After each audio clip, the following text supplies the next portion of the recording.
Don't save money. Make it work. Those were my great-grandfather's words to me, and today I share them with you. Many years ago, back in the 1950s, in a dusty little town in New Mexico, there lived a man named Elias. Everyone knew him as the laziest man in the region. It wasn't that he worked little, he simply didn't work at all. He spent his days sitting under the shade of an old oak tree, in a crooked chair, staring at the horizon as if waiting for luck to find him. He used to say, "One day I'll open a store, you'll see. Then I'll buy land, have cattle, and make money without getting tired." But that day never came. People stopped laughing at him. They only looked at him with pity. "He's a lost dreamer," they'd whisper. His wife Helena, tired of hearing the same words, sighed so loudly that even the wind could hear her. "Elias, life isn't built on dreams, it's built on work."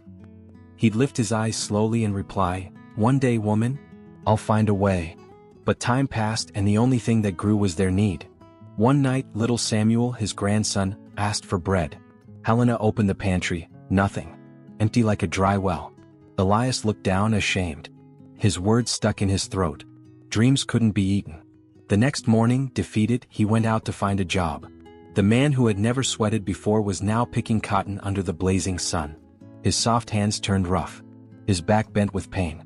Every muscle burned. And as he wiped the sweat from his eyes, he murmured, "This is worse than laziness. This is a prison." At night he came home exhausted.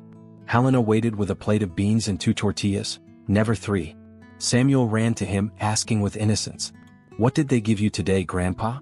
Elias pulled out a wrinkled check, looked at it for a moment and said softly, "Not much, son, but it's something. They paid debts, bought medicine, and whatever was left went for a small bag of corn and cheap coffee. At the end, only a few coins remained." Samuel lined them up on the table. "Is that all?" Elias smiled faintly. "That, and nothing more." Years passed. Hard work, little money, leaking roofs, and fading hope. Then one day, Elias overheard 2 men talking at the general store. "The secret is to save. Whoever saves always has." Those words echoed in his head. That night he found a glass jar, cleaned it, and hid it under his bed. Every week he dropped in a few coins. The clink of metal sounded like music. His grandson discovered it and asked curiously, "What's that, Grandpa?" Elias smiled. "It's our tomorrow, son." But that tomorrow came at a cost. He refused to buy new boots even as his toes stuck out. Rain dripped through the kitchen roof and he'd say, "It'll hold another storm." The food on the table got smaller. The hunger grew. And still Elias kept saving. "It's for our good," he said. "One day you'll understand." Months went by until the jar was full. Elias looked at it proudly as if it were gold. He called his grandson and said, "Look, Samuel, this is our security." The boy smiled. "With this, we can buy lots of corn, right?" 3 sacks, maybe 4, said the old man confidently. The next day they went to the market. Elias carried the jar wrapped in cloth, walking with hope in every step. He placed the coins on the counter. 3 sacks of corn, please." The merchant counted, then looked up with a flat voice. "Not enough, old man. Prices went up. You can only afford 1.5. Elias froze, speechless. The boy looked up at him with tearful eyes. "Did the jar shrink, Grandpa?" The old man carried the small load home heavy-hearted. That night he emptied the jar on the table. The coins clattered, lifeless. He slammed his hand in frustration. So much effort, for nothing. His wife stayed silent.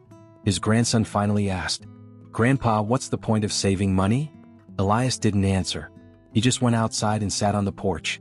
The cold wind blew through the trees and for the first time he felt truly lost. Days later, he saw a neighbor pass by carrying a basket full of eggs. Another man followed with bottles of fresh milk. Neither had jars or checks, they had things that produced. And then he remembered Samuel's words. "What if we bought chickens, Grandpa?" That thought lit a spark inside him. He grabbed the few coins left and went to the fair. Came back with a handful of thin, nervous hens. Samuel clapped with joy. "Now we have an egg factory, Grandpa." Elias laughed. For the first time in years. At first, only a few eggs appeared. Helena divided them into 3 portions. When one was left, they sold it, and bought another hen. The old man started writing everything in a worn notebook. Eggs, sales, every detail. Soon the yard was full of clucking. Neighbors came asking, "Got more for tomorrow?" And Elias would smile proudly, "Yes, I will." Work was no longer a prison. It was creation. One afternoon, holding an egg, he said to Samuel, This is worth more than a jar full of money. Because this feeds, multiplies, and never loses its value. The boy smiled. So, you're not lazy anymore, Grandpa? Elias hugged him tight. No, son. I've learned that saving money without using it is just laziness in disguise. Since then, the jar stayed empty under the bed, just a reminder of the past. And whenever someone spoke about saving money, Elias would point to his yard full of chickens and say, saving money is like trying to hold water in your hands. Make it work, even if it starts with a single chicken. Only then life truly grows. And that's how, in the lands of New Mexico, the man once called lazy discovered a greater truth. Never save money. Make it grow.